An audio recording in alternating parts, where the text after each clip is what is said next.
Obodo Igbo Ukwu dị na kansụl ime obodo Agwata nke Anambra steeti bụ nke a mara maka ọnọdụ ya pụrụ iche nye omenala na njirimara ndị Igbo bụkwa nke mapụrụ ezi nzọụkwụ iji wee nọdosi ike n'ọnọdụ ya dịka mmalite mmepe ndị Igbo.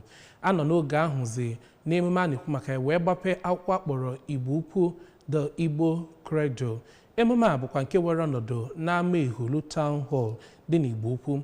Ọ dọkpụtara ndị a maara ma ndị ọkammụta na amụmamụ ntọala nakwa ndị obodo Igbo Ukwu ji wee biri. Blessing Dennis nọkwazi ebe ahụ. Ndị Igbo Ukwu ji wee biri, ndị Igbo Ukwu ji emesi ike. Ọ na-abụkwa n'ebe afọ Igbo Ukwu na mba ọzọ. Mmadụ na anyị nwere ebube.